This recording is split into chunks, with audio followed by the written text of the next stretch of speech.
کہ حضرت حارث ابن ہشام رضی اللہ تعالی عنہ نے جناب نبی کریم صلی اللہ تعالی علیہ وآلہ وسلم سے دریافت فرمایا کہ اے اللہ کے رسول، آپ کے پاس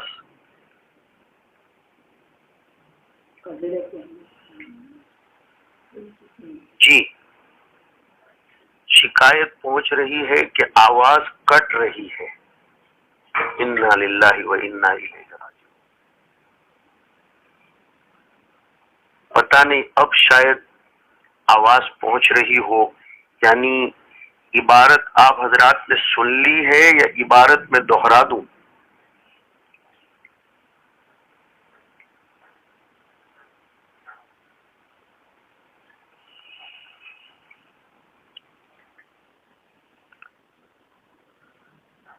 جی آواز جا رہی ہے، عبارت دہرانی ہے یا عبارت آپ حضرات سن چکے ہو؟ جو شکل ہو ذرا مجھے بتا دیجئے۔ ایک ساتھی کی طرف سے پیغام آ رہا ہے کہ آواز پہنچ رہی ہے۔ اب یہ بتائیے کہ مجھے عبارت دہرانا ہے یا آپ حضرات نے عبارت سن لی ہے؟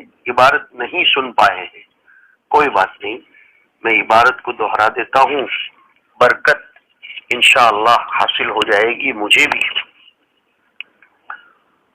وبه قال حدثنا عبد الله بن يوسف قال أخبرنا مالك عن هشام بن عروة عن أبيه عن عائشة أم المؤمنين رضي الله تعالى عنها وعنهم أن الحارث بن هشام سأل رسول الله صلى الله عليه وسلم فقال يا رسول الله كيف يأتيك الوحي؟ فقال رسول الله صلى الله عليه وسلم أحيانا يأتيني مثل صلصلة الجرس وهو أشده علي فيفصم عني وقد وعيت عنه ما قال وأحيانا يتمثل لي الملك رجلا فيكلمني فأعي ما يقول. قالت عائشة رضي الله تعالى عنها ولقد رأيته ينزل عليه الوحي في اليوم الشديد البرد فيفصم عنه وإن جبينه ليتفصد عراقا. حدیث شریف کا ترجمہ اس طرح ہوگا کہ سیدہ عائشہ رضی اللہ تعالی عنہا فرماتی ہے کہ حضرت حارث ابن ہشام جو ابو جہل کے بھائی تھے، انہوں نے جناب رسول اللہ صلی اللہ علیہ وسلم سے دریافت فرمایا کہ اللہ کے رسول، آپ کے پاس وحی کس طرح آتی ہے؟ حضور نے فرمایا، کبھی میرے پاس وحی گھنٹی کی مسلسل آواز کی طرح آتی ہے، اور جب اس شکل میں وحی آتی ہے تو مجھ پر وہ بہت گراں اور مشقت بھری گزرتی ہے، یعنی وہ حالت میرے لیے بہت زیادہ شدید اور شاق ہو جاتی ہے، تحمل میرے لیے مشکل ہو جاتا ہے، پس وہ مجھ سے منقطع ہو جاتی ہے اس حال میں کہ میں اس وحی کو محفوظ کر چکا ہوتا ہوں، اس سے وہ بات جو اس نے کہی، یعنی میرے دل دماغ میں وہ بات سیو ہو جاتی ہے، آج کل کی زبان میں بولیں گے آٹومیٹیکلی سیو ہو جاتی ہے۔ اللہ کی طرف سے ایسا ہی معاملہ میرے دل اور دماغ کا بنایا گیا ہے کہ الگ آپشن میں جا کر اسے سیو نہیں کرنا پڑتا، مجھے یاد نہیں کرنا پڑتا، بلکہ وہ مجھے یاد شدہ ہو جاتی ہے۔ یہ ایک بات ہوئی۔ کبھی فرشتہ میرے سامنے انسانی شکل اختیار کر کے آتا ہے، انسانی شکل میں نمودار ہوتا ہے، بس وہ مجھ سے بات کرتا ہے اور میں اس بات کو محفوظ کر لیتا ہوں جو وہ کہتا ہے۔ حضرت عائشہ فرماتی ہے کہ بات یہ ہے کہ میں نے حضور اکرم صلی اللہ علیہ وسلم کو دیکھا کہ آپ پر وحی اتر رہی ہوتی تھی، سخت سردیوں کے دنوں میں وہ وحی کی کیفیت جب ختم ہو جاتی تھی تو آپ کی پیشانی مبارک پر سے پسینہ ٹپکتا رہتا تھا۔ یہ ہوا حدیث شریف کا ترجمہ۔ آپ دیکھ رہے ہیں اس حدیث شریف کی سند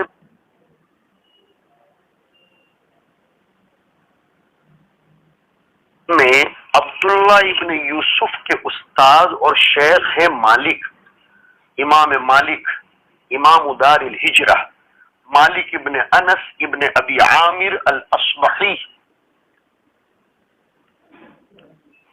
اصبح حمیر کے ایک قبیلے کا نام ہے، اور علامہ جوہری کی تحقیق کے مطابق یمن کے بادشاہوں میں سے ایک بادشاہ تھا، اس کی طرف وہ قبیلہ منسوب تھا، اور انہی میں سے حضرت مالک، امام مالک رحمہ اللہ پیدا ہوئے، اس لیے انہیں اصبحی بھی فرمایا جاتا ہے۔ امام شافعی کے شیخ تھے۔ امام بخاری فرماتے ہیں اصح الاسناد مالک النافع عن ابن عمر رضی اللہ عنہ، سب سے صحیح سند یہ ہوتی ہے جو آپ کو معطا مالک میں بکثرت نظر آئے گی۔ بزرگوں نے یہ بھی لکھا ہے کہ امام مالک اپنی والدہ کے پیٹ میں دوسرے بچوں کے مقابلے میں کچھ زیادہ ہی رہے، بلکہ مکمل 3 سال تک رہے۔ ابن الصلاح کی تحقیق کے بموجب امام مالک کی پیدائش سن 93 میں ہے، بعضوں نے 91، بعضوں نے 94 اور بعضوں نے 97 بھی لکھی ہے۔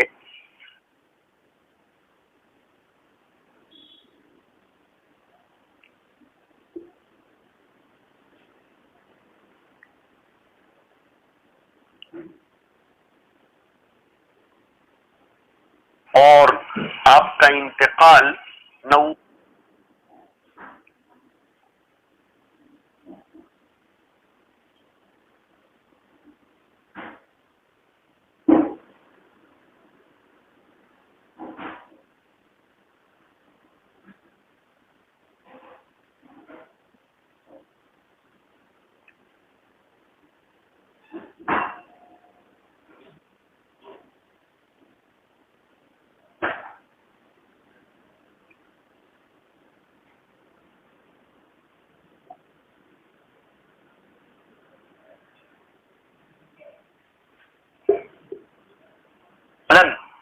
خلفائے راشدین میں سے کوئی ایک ہو سند میں تو وہ بھی لطیفۃ الاسناد۔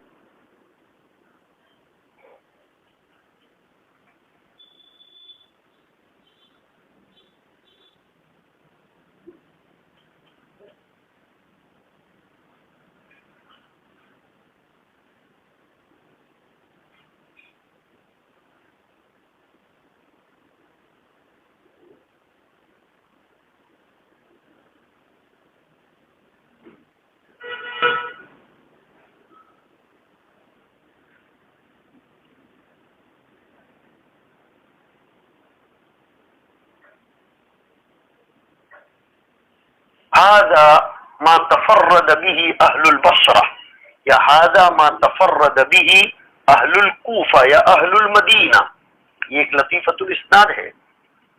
اسی طرح اگر کسی سند میں مکثرین روات میں سے کوئی آ جائے تو وہ بھی لطیفۃ الاسناد ہے۔ امہات المومنین میں سے کوئی آ جائے تو وہ بھی لطیفۃ الاسناد ہے، وغیرہ وغیرہ۔ یہ میں نے آپ کو بطور فائدے کے فن حدیث شریف کے ایک گوشے کی طرف اشارہ کر دیا، اور اسی طرح سند کا ثلاثی، رباعی، خماسی، سداسی ہونا یہ بھی لطیفۃ الاسناد ہے۔ آپ اس کی مشق کرتے چلے جائیے۔ وفقنا اللہ وإیاکم وبارک اللہ فینا وفیکم۔ حضرت ہشام ابن عروہ روایت کرتے ہیں اپنے والد عروہ سے، یہ بھی دیکھیے روایت الابن عن الاب ہو گئی، ایک لطیفۃ الاسناد بنا۔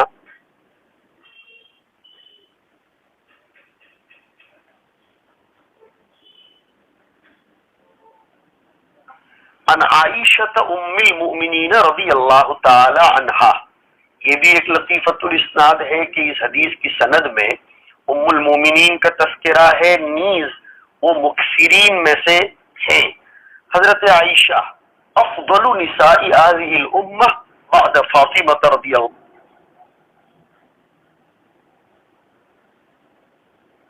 عنہا، حضور اکرم صلی اللہ علیہ وسلم نے ان سے مکہ مکرمہ میں ہجرت سے 2 سال پہلے عقد فرمایا جبکہ ان کی عمر 6 سال کی تھی، اور مدینہ منورہ تشریف لا کر جب وہ 9 سال کی ہوئیں تو حضور نے ان سے بنا فرمائی، اور 18 سال کی عمر میں ان کی وفات ہوئی تھی۔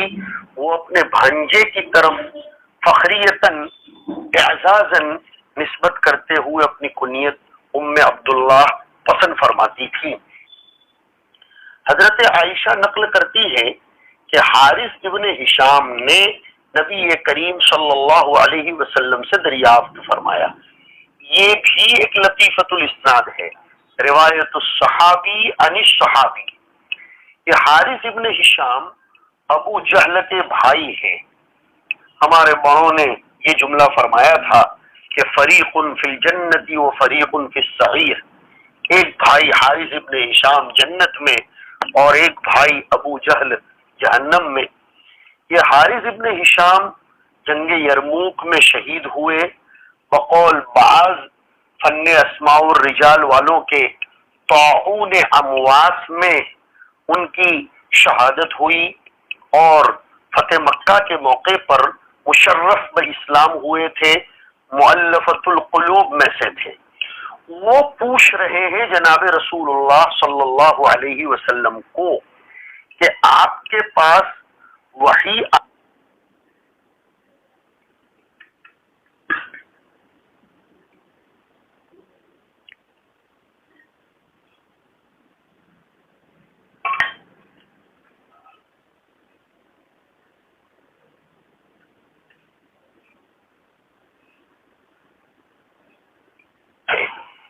نبی کریم صلی اللہ علیہ وسلم نے جواباً ارشاد فرمایا کہ احیاناً یأتینی مثل سلسلۃ الجرس، کبھی کبھی میرے پاس، بھائی پھر شکایت آ رہی ہے کہ آواز بہت کٹ رہی ہے، نعوذ باللہ۔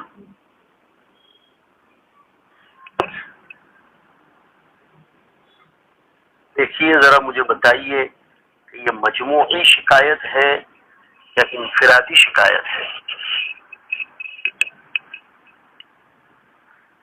بقیہ ساتھیوں کو آواز ٹھیک سے پہنچ رہی ہے، ایک عزیز طالب علم کی شکایت یہ پہنچی کہ آواز بہت کٹ رہی ہے، بات کیا ہے ذرا مجھے بتائیں آپ۔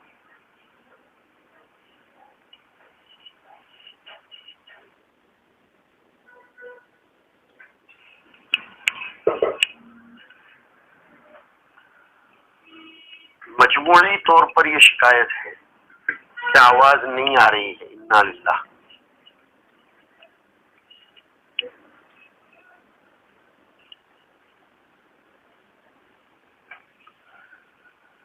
کہاں سے آواز کٹی ہے، کہاں سے انقطاع ہوا ہے، وہ بھی ذرا بتا دیجئے۔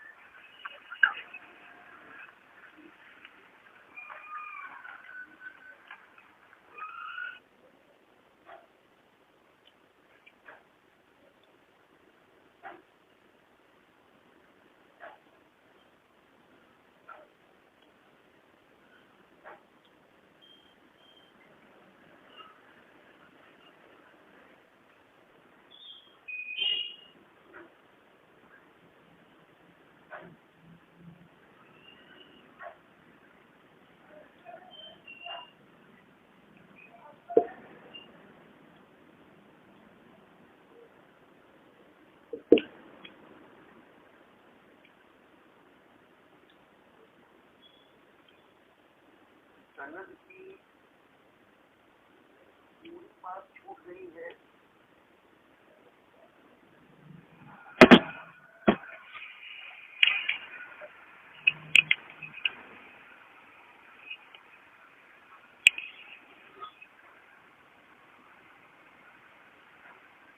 اچھا، عبارت کے بعد سے کٹنا شروع ہوئی یہ بتایا گیا ہے، تو میں سند پر پھر کلام کر لوں اور مجھے بتا دیں آپ کہ آواز پہنچ رہی ہے یا نہیں۔ دیکھیے، میں بتلا رہا تھا کہ سند میں امام بخاری کے استاذ الاستاذ امام مالک رحمت اللہ علیہ ہے۔ اب آ رہی ہے یا ابھی بھی کٹ رہی ہے؟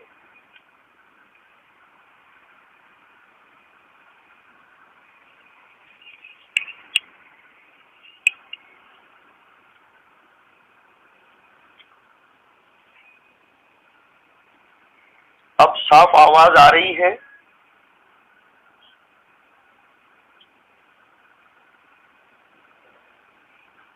جی، جزاکم اللہ خیرہ۔ اور آپ حضرات کو جو بار بار خلل ہو رہا ہے اس پر میں معذرت پیش کر رہا ہوں۔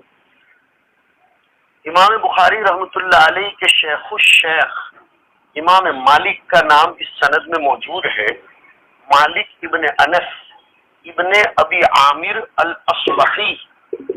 اصبح پر میں بول رہا تھا کہ یہ حمیر کے ایک قبیلے کا نام ہے، اور بقول علامہ جوہری کے یمن کے بادشاہوں میں سے ایک بادشاہ کا نام تھا، اس کی طرف نسبت کرتے ہوئے انہیں اصبحی کہا جاتا ہے۔ ایک امام دار الہجرت مدینہ منورہ کے امام تھے، امام شافعی رحمت اللہ علیہ کے استاد ہیں، اور امام بخاری رحمت اللہ علیہ فرماتے ہیں کہ اصح الاسانید مالک النافع عن ابن عمر رضی اللہ تعالی عنہما، جیسے کہ موطا مالک میں بکثرت یہ سند آپ کو نظر آئے گی۔ امام مالک کی ایک امتیازی بات یہ تھی کہ وہ اپنی والدہ کے بطن میں دیگر بچوں کے مقابلے میں 3 سال مکمل گزار کر پیدا ہوئے۔ 93 یا 91 یا 94 یا 97 میں ان کی ولادت ہے، اور 90 سال کی عمر میں انہوں نے وفات پائی۔ وہ روایت کرتے ہیں عن ہشام ابن عروہ، ہشام ابن عروہ ابن زبیر۔ یہ ہشام ابن عروہ دونوں باپ بیٹے تابعین میں سے ہیں۔ ہشام کی پیدائش، عمر ابن عبدالعزیز رحمت اللہ علیہ کی پیدائش، ان دونوں کی پیدائش سیدنا حسین رضی اللہ تعالیٰ عنہ کی شہادت والے سال یعنی سن 60 ہجری میں ہوئی ہے۔ میں اس پر سے ایک بات عرض کر رہا تھا جو انقطاع صوت کا شکار ہو گئی، وہ یہ کہ کسی سند میں بیٹے کا باپ سے روایت کرنا یہ اس سند میں لطیفہ بن جاتا ہے، ایک مستقل فن ہے۔ فن حدیث شریف میں لطیفۃ الاسناد، لطائف الاسناد ہوتے ہیں سند میں۔ ان لطائف الاسناد میں اگر کبھی بیٹا باپ سے روایت کرے یا اس کا برعکس بیوی شوہر سے روایت کرے، جیسے کبھی آئے گا کہ ام درداء ابو الدرداء رضی اللہ عنہما سے نقل کرتی ہے، اسی طریقے سے اگر کوئی صحابی کسی صحابی سے روایت کرے، کسی سند میں کوئی معمر صحابی ہو، کسی سند میں کوئی مکثر راوی ہو، کسی سند میں جملہ رجال سند ایک ہی شہر سے تعلق رکھنے والے ہوں، تو محدثین وہاں بولتے ہیں ھذا مما تفرد به اہل البصرہ یا ھذا مما تفرد به اہل الکوفہ یا اہل المدینہ، یا یوں بولتے ہیں رواته کلهم مدنیون، اس طرح کی بھی گفتگو کرتے ہیں۔ اسی طرح کسی سند میں امہات المومنین میں سے کسی کا ہونا یہ بھی لطیفۃ الاسناد ہے۔ کسی سند کا ثنائی، ثلاثی، رباعی، خماسی وغیرہ ہونا یہ بھی لطیفۃ الاسناد ہے، وغیرہ وغیرہ۔ آپ اس کی تطبیقی شکلیں نکالتے رہیں گے اور اس سلسلے میں انشاءاللہ آپ کی رہنمائی بھی ہوتی رہے گی۔ یہ مستقل فن ہے۔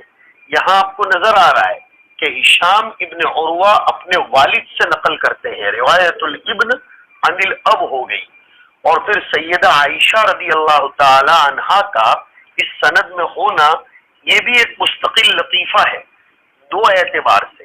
ایک تو ام المومنین اس روایت کی سند میں ہے، اور دوسرا کہ یہ وہ ام المومنین ہے جو مکثرین میں سے ہیں رضی اللہ تعالی عنہم۔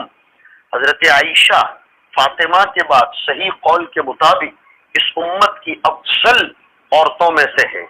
حضور اکرم صلی اللہ علیہ وسلم نے مکہ مکرمہ میں ہجرت سے 2 سال پہلے ان کی 6 سالہ عمر میں عقد فرمایا تھا، اور مدینہ منورہ تشریف آوری کے بعد جب وہ 9 سال کی تھیں ان سے حضور اکرم صلی اللہ علیہ وسلم نے بنا فرمائی تھی، اور جب حضور کا انتقال ہوا تو ان کی عمر عزیز 18 سال کی تھیں۔ وہ اعزازاً اور فخر حق کی بنیاد پر اپنی کنیت ام عبداللہ رکھنا پسند فرماتی تھی۔ حضرت عائشہ نقل کرتی ہیں حارث ابن ہشام سے، یہ بھی ایک لطیفۃ الاسناد ہے، روایت الصحابی عن الصحابی۔ حارث ابن ہشام ابو جہل کے بھائی ہے۔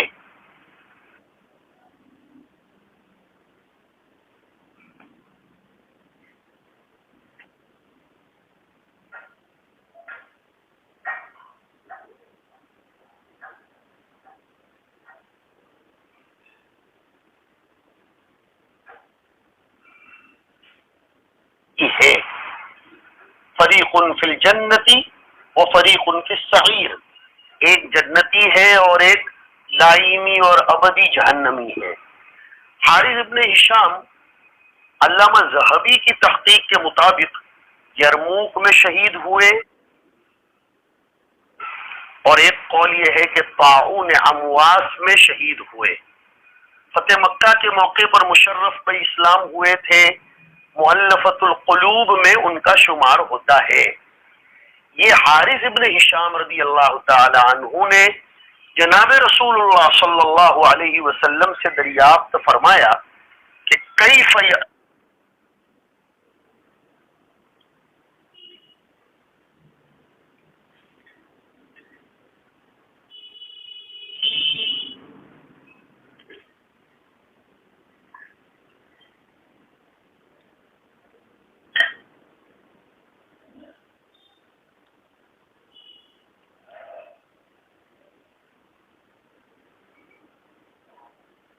ہم پوچھتے ہیں حضور اکرم صلی اللہ علیہ وسلم سے کہ آپ کے پاس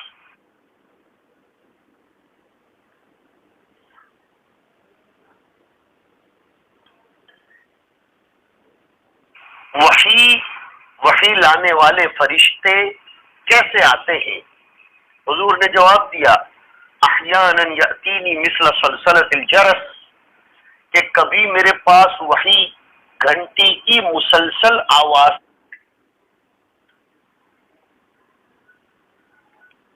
کی طرح آتی ہے۔ اگر کوئی زنجیر لے کر چکنے پتھر پر دوڑے تو ایک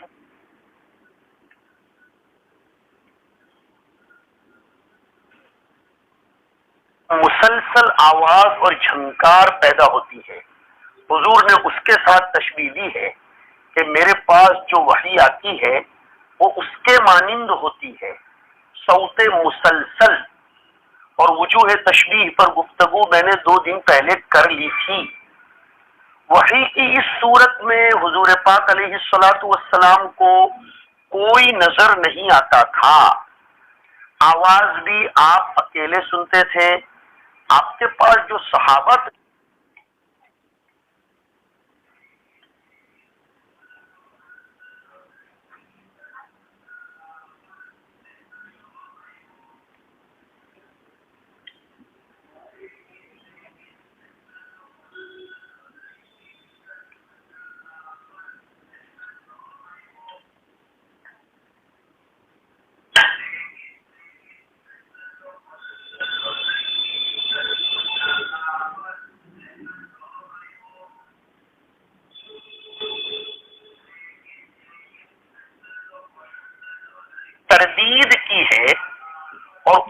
سے جہمیہ کا رد کرتے ہوئے فرمایا ہے کہ یہ جو آواز ہے وہ اللہ کی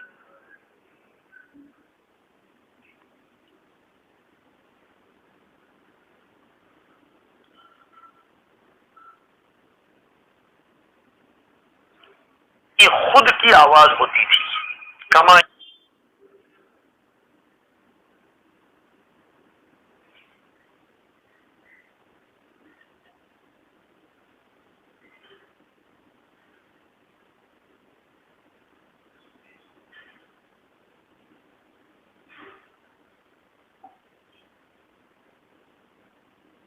کلام باری تعالی کا انکار کرتے ہیں جبکہ صفت کلام صفت کمال ہے. وکلم اللہ موسیٰ تکلیما.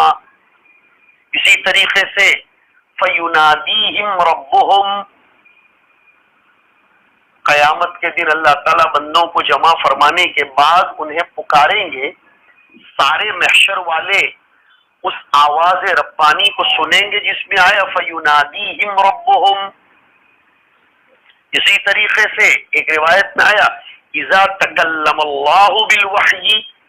اس سے بھی ثابت ہوتا ہے کہ اللہ کی آواز ہے.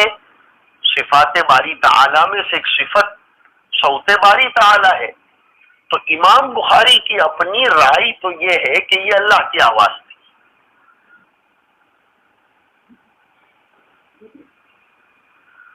اللہ اکبر. پھر پیغام آیا ہے کہاں سے کٹی ہے آواز.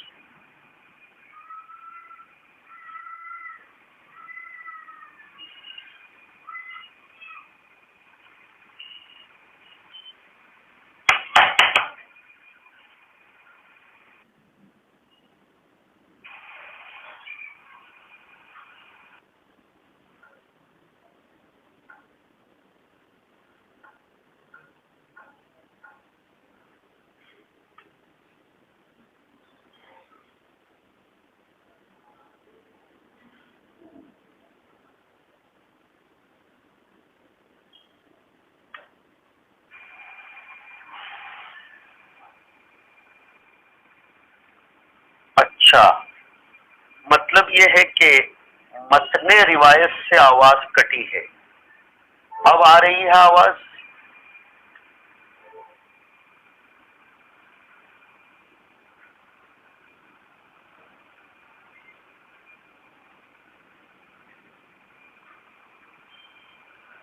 اب آواز صاف آ رہی ہے.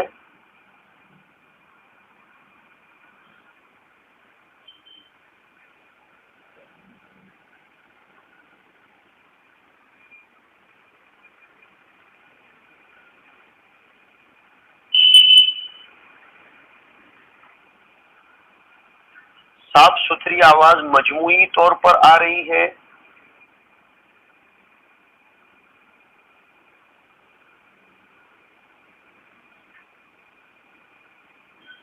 اچھا، الحمدللہ. بہت بہت معذرت ہے بچوں. اصل میں پتہ نہیں کیوں یہ صوتی انقطاع ہو رہا ہے. آپ حضرات کو کافی خلل ہو رہا ہوگا. دیکھیے میں پھر سے شروع کرتا ہوں متن روایت سے کہ حارث ابن ہشام رضی اللہ تعالی عنہ نے جناب نبی کریم صلی اللہ علیہ وسلم سے دریافت فرمایا کہ کیف یأتیک الوحی، آپ کے پاس وحی کیسے آتی ہے. میں سمجھا رہا تھا کہ وحی یہ امور غیر حسیہ میں سے ہے، امور معنویہ میں سے ہے، اور امور معنویہ میں سے کسی امر کی طرف، امر غیر حسی کی طرف اتیان کی نسبت کرنا یہ نسبت مجازی کہا جاتا ہے. مجاز عقلی کے قبیل کی بات ہے. اس لیے کہ مراد ہے کیف یأتیک حامل الوحی. جیسے اتیان اللہ کے بارے میں کہتے ہیں یأتی ربک ای یأتی امر ربک. وہ بحث آپ نے جلالین وغیرہ میں پڑھ لی ہے. متقدمین تو یہ کہتے تھے کہ کما یلیق بشأنہ تعالی، ویسے یہاں بھی یہ بحث کر سکتے ہیں، لیکن بہتر یہی ہے کہ مجاز کے قبیل کی بات مانی جائے کہ آپ کے پاس حامل وحی کیسے آتے ہیں، گویا یہ مجاز عقلی ہے۔ حضور پاک علیہ الصلوۃ والسلام نے جواب دیا کہ احیانا یأتینی مثل سلسلۃ الجرس، کبھی میرے پاس وحی گھنٹی کی مسلسل آواز کی طرح آتی ہے، یعنی جیسے کوئی شخص زنجیر لے کر چکنے پتھر پر دوڑے تو ایک مسلسل آواز اور جھنکار پیدا ہوگی۔ حضور نے فرمایا میرے پاس جو وحی آتی ہے وہ بھی اس کے جیسی ہوتی ہے۔ طلبہ عزیز کو معلوم ہونا چاہیے کہ وحی کی اس شکل میں حضور کو کوئی بھی نظر نہیں آتا تھا، آواز بھی آپ اکیلے سنتے تھے، جو صحابہ آپ کی مجلس میں تشریف فرما ہوتے تھے وہ اس آواز کو نہیں سن پاتے تھے۔ یہاں بڑا اہم مسئلہ یہ ہے کہ یہ آواز کس کی ہوتی تھی؟ بعض نے لکھا ہے حضرت جبرائیل علیہ السلام کی اوریجنل آواز ہوتی تھی، انہی کی اصلی آواز ہوتی تھی، سلسلۃ الجرس جیسی۔ بعضوں نے یہ کہا ہے کہ جبرائیل علیہ السلام کے پروں کی آواز ہوتی تھی، لیکن امام بخاری کا خود کا نظریہ یہ ہے کہ یہ اللہ کی آواز تھی جسے حضور سنتے تھے فی مثل سلسلۃ الجرس۔ بخاری نے اس بحث کو کتاب التوحید میں بیان کیا ہے، جہاں انہوں نے مختلف فرق ضالہ پر تردید کی ہے۔ جو فرق ضالہ والے صفات متشابہات کے منکر ہیں، نہیں مانتے، جن میں سے ایک فرقہ جہمیہ ہے جو خدا کی صفات متشابہات کو نہیں مانتے، صفت کلام جو صفت کمال ہے اس کو تسلیم نہیں کرتے اپنی عقل کی بنیاد پر کہ کلام حروف سے، صوت سے، الفاظ سے مرکب ہوتا ہے، اور شیء مرکب اپنے وجود میں اپنی اجزاء کی محتاج ہوتی ہے، اور جس میں شان احتیاج ہو اس کی نسبت صفت کے باب میں حق تعالی شانہ کی طرف کیسے کی جا سکتی ہے، وغیرہ وغیرہ۔ لیکن امام بخاری نے ان سب کی تردید میں اللہ کے لیے صفات کو ثابت کیا ہے، اور من جملہ صفات کے ایک صفت صوت باری تعالی بھی تو ہے۔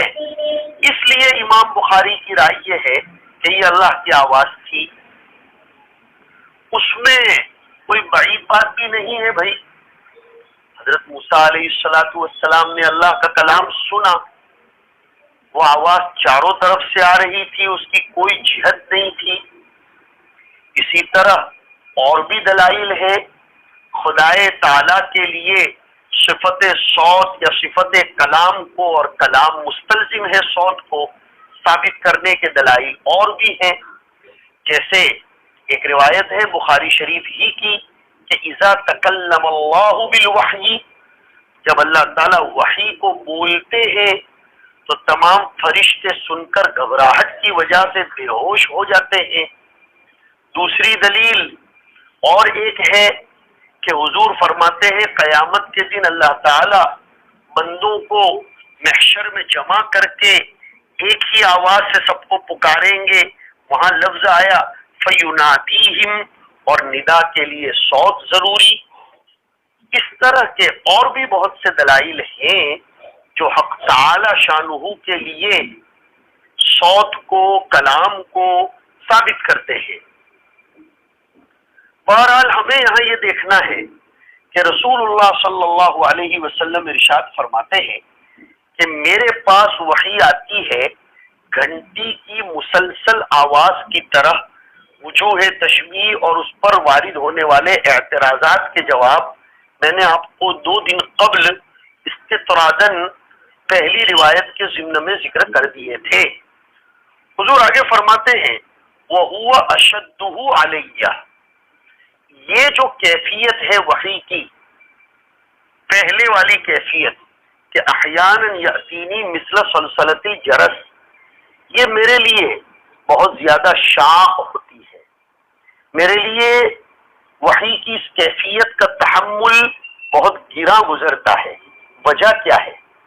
اس لیے کہ اس کیفیت سے آنے والی وحی کی تلقی اور اخذ کرنے میں مجھ کو جامع بشریت سے اٹھ کر ملکوتیت میں پہنچنا پڑتا ہے، اس لیے کہ فرشتہ نظر نہیں آتا، فرشتہ دکھتا نہیں، فرشتہ تمثل بشر میں نہیں ہوتا، فرشتہ نظر نہیں آتا، تو پھر مجھ کو خود کو بشریت سے نکل کر ملکوت میں پہنچنا پڑتا ہے۔ مطلب لوازم بشریت سے مجھے تجرد اختیار کر کے اپنے آپ کو صفات ملکیت سے متصف کرنا پڑتا ہے، اور یہ تو بہت مشکل کام ہے کہ آدمی اپنی اصلی حالت چھوڑ کر دوسری حالت میں جائے، مناسبت ہی نہیں ہو پاتی۔ ہاں، جو وحی کی دوسری صورت ہے اس میں آپ علیہ الصلاۃ والسلام اپنی حالت پر برقرار رہتے تھے۔ جی ہاں، وہ آگے آ رہی ہے، کون سی؟ احیانا یتمثل لی الملک رجلا، کہ فرشتہ اپنے آپ کو رجولیت کی صفت سے متصف کر دیتا تھا۔ پہلی شکل میں رجل کو ملکوت اور ملکیت کی صفت میں چلے جانا پڑتا تھا، تو یہ تو حضور اکرم صلی اللہ علیہ وسلم کے لیے مشکل کام ہو جاتا تھا، بہت گراں گزرتا تھا۔ فرماتے ہیں اللہ کے رسول علیہ الصلاۃ والسلام کہ پہلی شکل تو یہ ہے کہ مسلسل آواز کی طرح گھنٹی جیسے بجتی ہے اس طرح ہوتی تھی، مجھ پر بہت شاق ہوتا تھا، وہ مجھ سے منقطع ہو جاتی تھی یا ہو جاتی ہے اس حال میں کہ میں محفوظ کر چکا ہوتا ہوں فرشتے کی وہ بات جو وہ مجھ سے کہتا تھا، یعنی جیسے میں نے ترجمہ کرتے وقت سمجھایا کہ میرے دل و دماغ کی گیلری میں وہ محفوظ ہو جاتی تھی، مجھے اس کے لیے محنت نہیں کرنا پڑتی تھی۔ اور پھر آگے فرماتے ہیں کبھی فرشتہ میرے سامنے آدمی کی شکل اختیار کر کے آتا ہے، یتمثل لی الملک رجلا، وہ مجھ سے بات کرتا ہے، میں اس کی بات کو محفوظ کر لیتا ہوں جو وہ کہتا ہے۔ تمثل فی صورت الرجل من اہون ما یکون علی الملک، مرد کی شکل میں تمثل کرنا۔ حضرت مریم کے پاس بھی جب وہ آیا تھا تو ایسی ہی کیفیت اختیار کی تھی، فتمثل لہا بشرا سویا۔ ذرا عبارت کی طرف بھی نظر کیجئے، اپنے ہاتھوں میں کتاب ہو تو، کہ احیانا یتمثل لی الملک رجلا فیکلمنی فاعی ما یقول، اور پہلے والی وحی کی شکل میں ہے وقد وعیت عنہ ما قال، جب سلسلۃ الجرس کی کیفیت میں وحی آتی تھی تب میں یاد کر چکا ہوتا تھا جو کچھ اس فرشتے نے کہا، اور یہاں ہے فاعی ما یقول، میں یاد کر لیتا ہوں، محفوظ کر لیتا ہوں۔ کیا فرق ہے دونوں میں؟ پہلے تو ہے وقد وعیت اور یہاں ہے فاعی ما یقول۔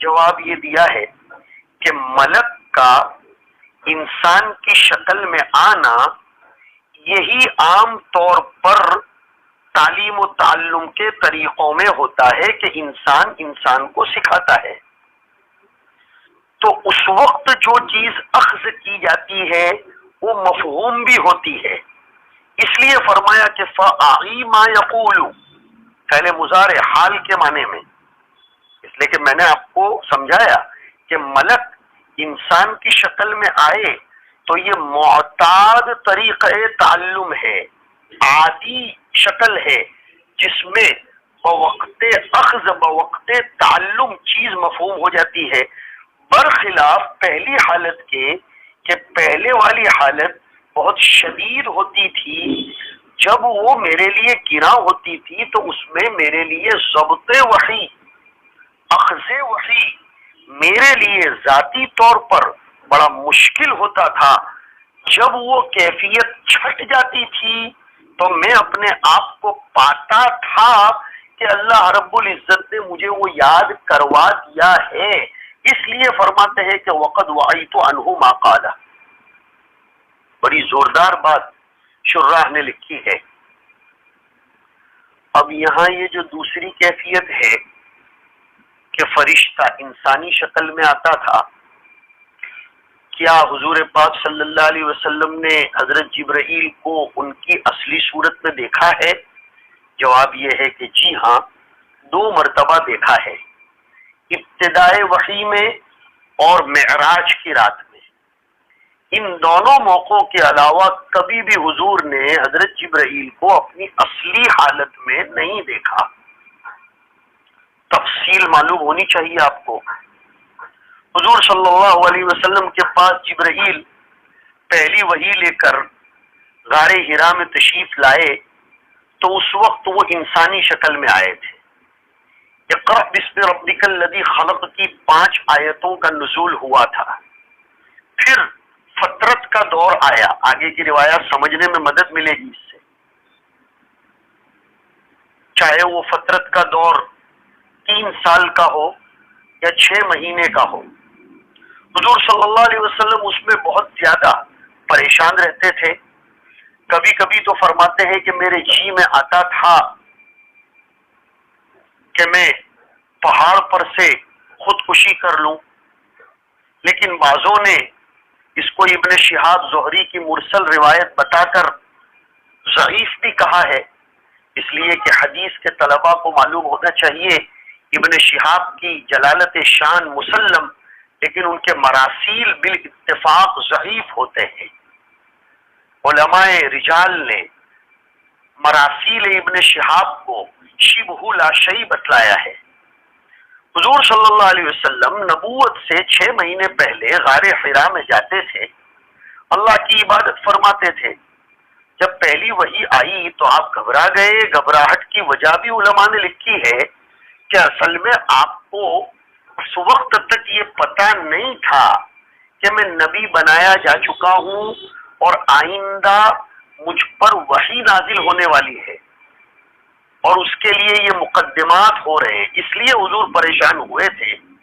پھر آپ کو معلوم ہے خدیجۃ الکبریٰ رضی اللہ تعالی عنہا ورقہ ابن نوفل کی پاس لے گئیں، ان کی بات سے حضور کو اطمینان ہوا، اور جب آپ کو اطمینان ہوا تو پھر آپ غار حرا کی طرف پھر تشریف لے جانے لگے۔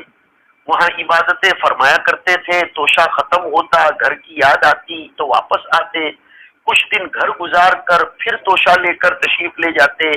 6 مہینے تک اور بقول بعض کے 3 سال تک یہ فطرت کا زمانہ رہا، اس میں کوئی وحی نہیں آئی۔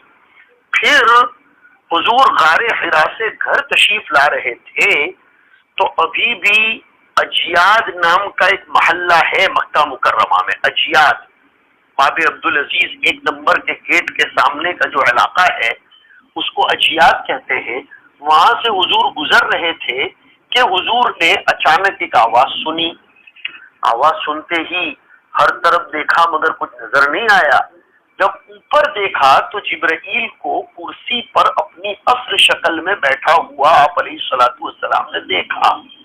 ان کے 600 پر تھے اور جبرائیل کے جسم مالہ طول و عرض و عمق نے آسمان کے کنارے کو پورا بھر دیا تھا۔ وقت سد الافق، یہ الفاظ آتے ہیں۔ آپ گھبرا گئے، جلدی جلدی آپ آگے بڑھے، گھر پہنچ کر آپ نے دسرونی فرمایا۔ یہ ایک موقع تھا جس میں حضور نے جبرائیل امین کو اپنی آنکھوں سے دیکھا۔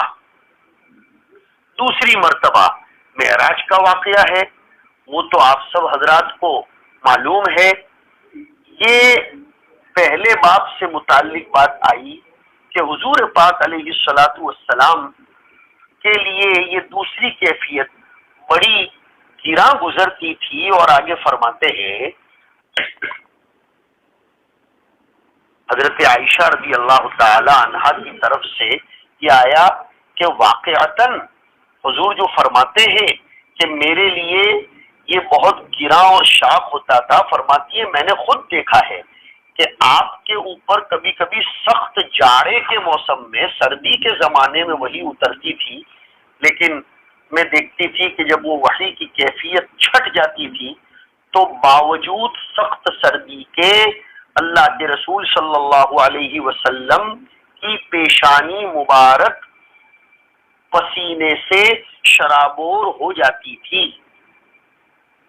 یہاں سوال یہ پیدا ہوتا ہے کہ ترجمۃ الباب کا انعقاد تو بیان بدء وحی کے لیے ہے، اس حدیث شریف میں تو اس کا کوئی تذکرہ ہی نہیں ہے بدء وحی کا. جواب یہ ہے کہ کیفیت اتیان وحی کا سوال، اس میں ابتداء اتیان وحی بھی تو آ جاتی ہے. یہ پوچھنا کہ وحی کیسے آتی تھی تو آنے میں ابتدائی حالت بھی تو داخل ہے کہ جب وہ آنا شروع ہوئی تو اس وقت کیا کیفیت تھی. اس لیے کہ حالت بدء اس سے خالی نہیں ہے. اس اعتبار سے مصنف خفاءً جو ان کی عادت ہے ترجمۃ الباب پر استدلال کرتے ہیں، گویا مناسبت الحدیث بترجمۃ الباب امر خفی ہے. انشاءاللہ آگے کی روایت پر ہم آئندہ نشست میں کلام کریں گے. پھر دوبارہ بہت بہت معذرت ہے، میں آگے کی روایت بھی پڑھانا چاہ رہا تھا لیکن میرے خیال سے آپ لوگوں کا وقت ہو گیا ہے، دوپہر میں بھی آپ کو دروس پڑھنے ہیں. اللہ تعالیٰ آپ کے حرص کو اور آپ کی پابندی کو قبول فرمائے اور برکت فی العلم اور توفیق صالح میسر فرمائے. وصلی اللہ وسلم علی نبینا و مولانا محمد وعلی آلہ